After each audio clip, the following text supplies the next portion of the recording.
Hi, today I'm going to talk to you about the coronavirus, which is sweeping China and could become a global epidemic.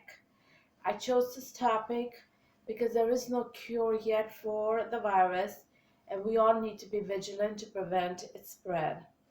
Corona has affected 15 lives in the United States, and there are believed to be more than 40,000 confirmed cases of the virus in China, according to the Centers for Disease Control and Prevention.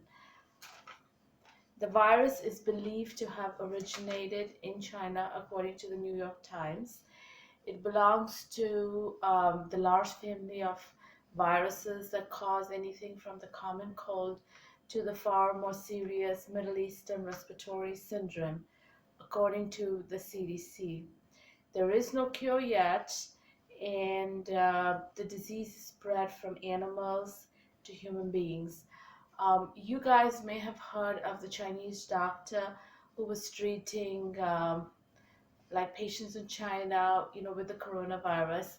He was unhappy with the way the government was not aggressive enough in spreading awareness and education about the virus and being more open about the fact that it existed and what efforts were being made to prevent its spread and to contain it. Anyway, so he went, I guess, online on Twitter and he made a couple of comments about it, and the Chinese government found wind of it and tried to shut him down. And anyway, this doctor is now dead, and he died about 2 weeks ago. So it's to me, it's stories like these that I think put a kind of human face on a disease that may be affecting other people but could end up in our neighborhoods any day, especially in Florida where you have people from all kinds of countries and all walks of life, coming to either visit or live, or people who go to China and then or who go visit relatives and families in other places.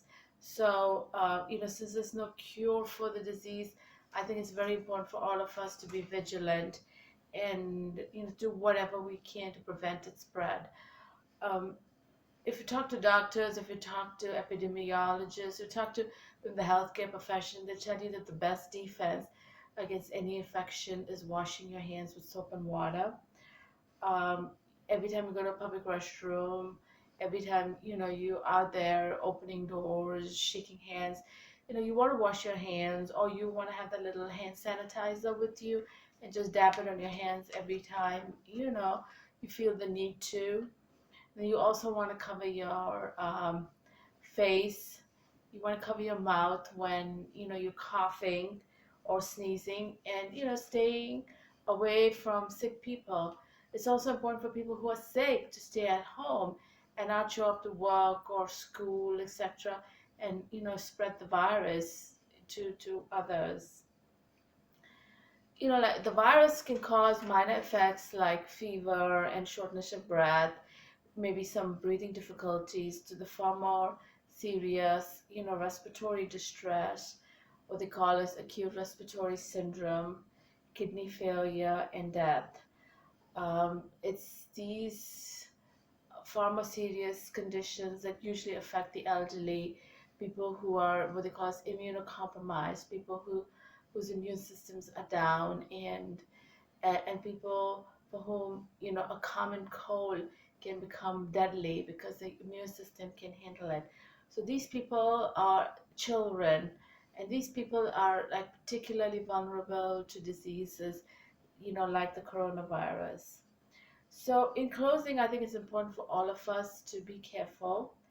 um, you know Epidemiologists are working on coming up with a vaccine to prevent coronavirus. They're also working on antiviral medications. Like we know of how Tamiflu, if taken within the right time period, can actually stop like the flu from advancing further. But being a viral disease, you can't really use like traditional antibiotics for it. In fact, they say about viral diseases that you have to like let them run their course. antiviral medications like the Tamiflu can help to shorten the duration of a disease.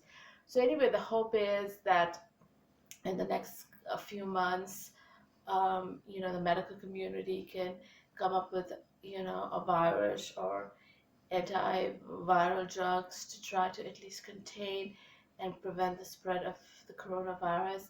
Until then, I think it's all our jobs to try to stay safe, to try, to do whatever we can, to prevent this disease that may have like this weird name, but it's actually far more serious. I hope this has helped you guys, has given you some information on coronavirus if you haven't heard it. And I would strongly encourage all of you guys to maybe go online and, read a little bit more about it and tell your friends and loved ones, about coronavirus in case they haven't heard of it. Thank you. Bye.